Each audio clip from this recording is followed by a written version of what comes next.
Hello, we're getting straight into the mess today, and I have a lot of places that I don't really want to show you, but in the spirit of spooky season, I'm going to show you all the skeletons in my closet. We are starting off in the kitchen today, and I do have my husband alongside me, so if I look extra animated throughout a conversation, that's why. I cannot remember what it was about, but it was quite the tale, apparently. Anyway, we only have a handful of dishes to start off with, which I feel like I've been doing pretty well on staying on top of it. Ask me again in 2 weeks and I'll probably say I'm swimming in dishes. Dish soap, who is she, honestly? But I am not normally the type of person who wipes behind their appliances. I'm a wipe around kind of girl. If I don't see the mess, I don't care. But I did take it one step further. I decided to empty the toaster tray. What? As you can see, it is horrific. Okay, that's slightly embarrassing. I don't think I've done it all year. Where are we up to? October. Yeah, not so great.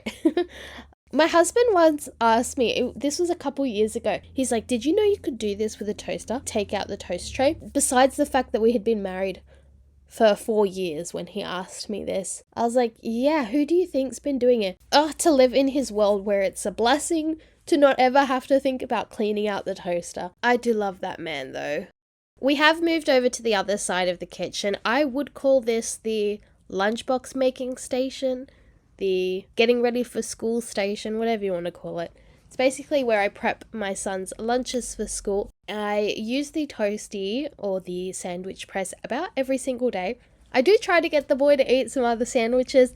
Anything, I offer him jam, honey, the nut-free peanut butter, the nut-free Nutella. He's not into it. Ham and cheese is his life. And honestly, I just didn't want to trigger him the way that I get triggered over jam sandwiches, because I must have had one of them about every single day of my life in primary school. And I can't look at them the same, you guys. They just nauseate me, unfortunately. It's like gluggy wheat bix, okay? Oh, I can't even. When I have to scrape the bowl of soggy wheat bix, I can't. Anyway, grab the steering wheel, honey. We are swerving. To go back to the lunchbox situation, I was just talking to my husband about how times have really changed since when I was in primary school and now my son. I remember, like, with my water bottles, we used to freeze them overnight and then wrap tea towels and rubber bands around the drink bottle, and then that's how we would keep ours cold throughout the entire day without the condensation everywhere. Now my boy's got one of those thermos bottles. I put ice, I put cold water. That thing's as cold as when I put it in there this morning. Even down to his lunchbox, the entire thing's an ice brick. So he has nice cold lunches the whole summer long. There's so many other things that have changed as well since when I've been there, and I forget that it's been as long as it has, honestly. So of course everything has changed with the times. I mean, no more permission slips coming home. No more brown paper bags with your little money in it. It's all online, which is great for me because I do have memory like a sieve, as I've said before. Anyway, back to the cleaning. I am still using a dustpan and broom. I have yet to purchase another Dyson head for the vacuum. It's $100 and something. It's insane.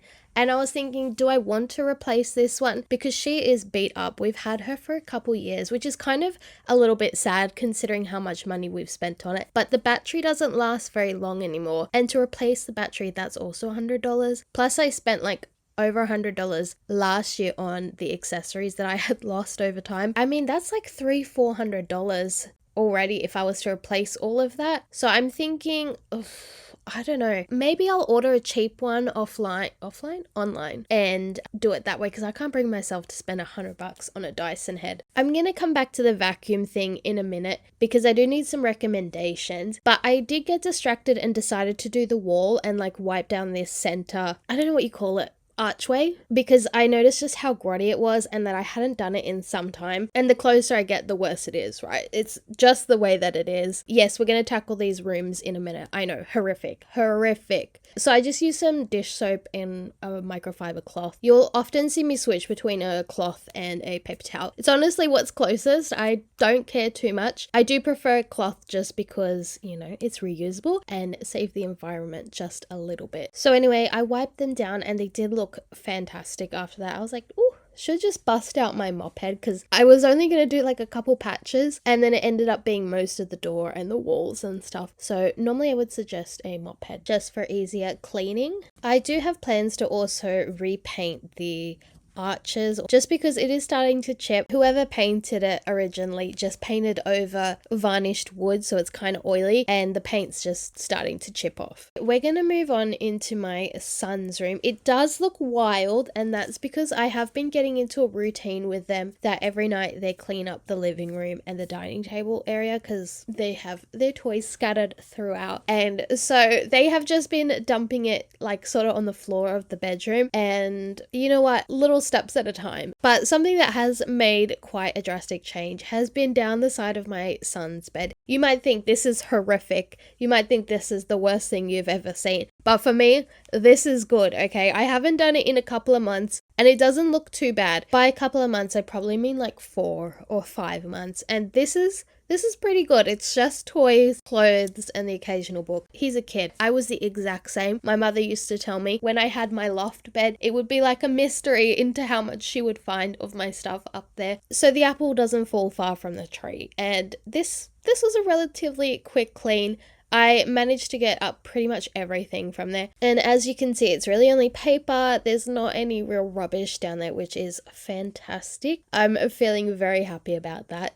I then went down for a bit of a deep clean just because I saw the dust there and I was like, I should really get this while I'm here. I think I told you before that there's staples right next to the side of the wall where they obviously had carpet before. It's in just about every single room. So the dust does collect and look a lot worse than it actually is, just because it's kind of stuck around those staples.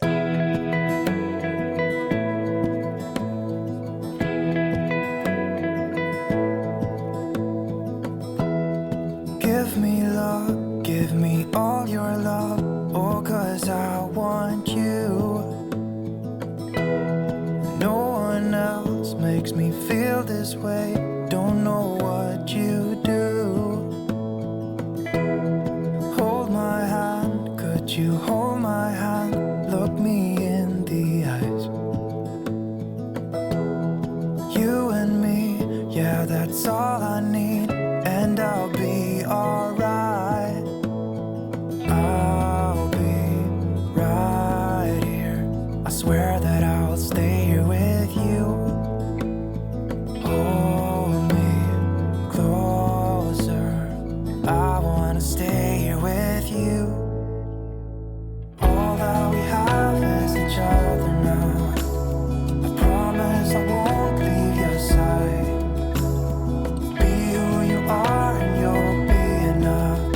You're giving me your love, giving me your love. All that we have is each other now. Promise you won't leave my side. I hope who I am is enough for you. If I'm giving you my love, giving you my love, love.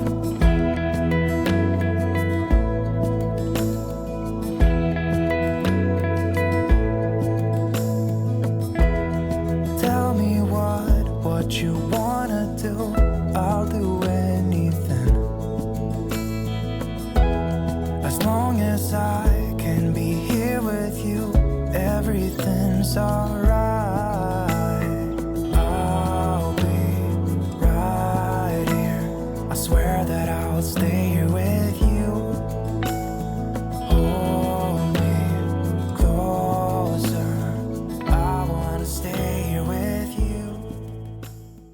We have arrived back at the discussion of vacuums. I am in desperate need of some suggestions. I think I like Dyson half the time, and then I think, oh, I'll go with anyone the other half. So if you do have any good stick vacuum suggestions, I'm all ears, because eventually I'll replace the one that we have because she's falling apart. It's been a few years. So I am down for anything. I have thought about a robot vacuum as well, but that would be way down the line because the prices for those are astronomical, okay? I can't believe the prices on half of them. We did have one before. Unfortunately, I think the dog knocked over his bowl of water and then the vacuum had to be running at the same time, and I think it sucked up the entire bowl of water, so she was no longer. I do often see my mum's one and she has quite the fancy fancy one. It mops, it vacuums. Even halfway through the mopping, it will go back, wash the mop pads, dry them, and then continue doing what it was doing. I mean, it recognizes when there's carpet and lifts the mop pads. It's one of those bougie ones. There was something else it does. Oh, it empties its own dustbin. So vacuuming, mopping, who is she? Never have to do it again. I mean, I'm probably being influenced as well by Turf and Tools. He got one, I don't know how long ago he got it, because I kind of have just started rewatching his content. I saw it maybe 2 years ago, his channel, and was like, oh, it's not really for me. It's more like reviews on power tools and stuff. So not quite my area of interest. But then he purchased some property and he put out a landscaping video that did pique my interest, and I was like, okay, I'll watch this. And then I was like, oh, I'm hooked. Let's go back and watch all the videos on this property. So if you are interested, he's basically bought some acreage and he is like redoing it, like giving it a bit of a facelift, landscaping some areas. He's got some chickens, got a veggie patch. It's really fun to watch. I think he's NSW based, so I think I love that more. A local, if you will. But yeah, he recently got a robot vacuum and I was like, oh, that must be nice.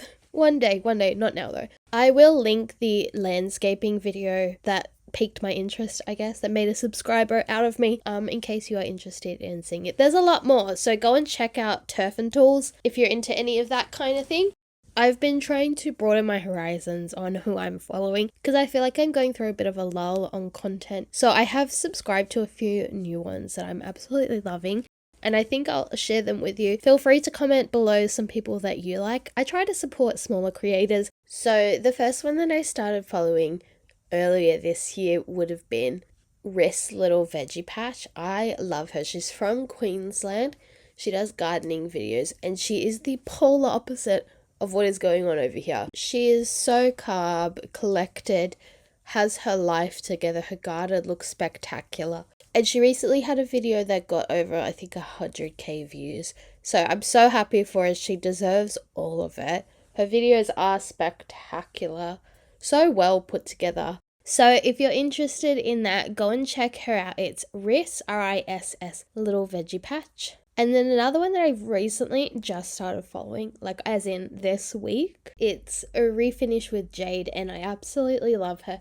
She does home renovations here in Australia on a budget. So like I was watching one the other day, it was like a $2,000 renovation on a kitchen, and it looked amazing for what she can do with that budget. And then I also watched one of hers, I think maybe it was from a year ago, and it was like, I renovated this whole house for $15,000. And she did spectacular.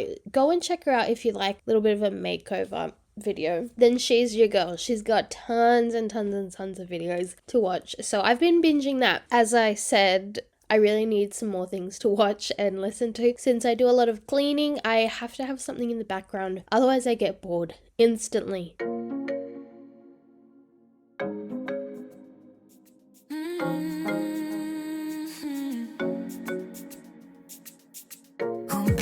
Baby, good at thinking out loud, but not too good at keeping promises, no. Oh, did you fool yourself enough to be proud? Oh, baby, good at thinking. Even though your mama told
So I didn't have any plans to like clean or declutter these drawers when I first came in, but I tried to put some things away and I was like, oh, these are even worse. So before I can put anything away, I actually need to come through and clean it. And it's always just like feeling gross when you try to get your toothbrush or toothpaste out and it's like looking grotty. So I made it my priority to come in here and give it a bit of a clean. This top drawer is obviously our most used one because this is where we have our toothbrush and toothpastes. And after my previous declutter, I think I mentioned that I wanted to get some more acrylic containers to go in the top here because as you can see, there's a bit of extra space and I feel like it's just nicer when things aren't exposed to the elements as much. I did end up buying one and you'll see it in the bottom. It was an IKEA one and I think it was like $1 at Vinnie's, something like that. And I bought it, but it didn't quite fit in the top drawer, unfortunately. So I've just used it down here to store all the random pieces that I keep in that bottom drawer, and it's worked out well. And I did end up getting quite a bit out of those drawers, as you saw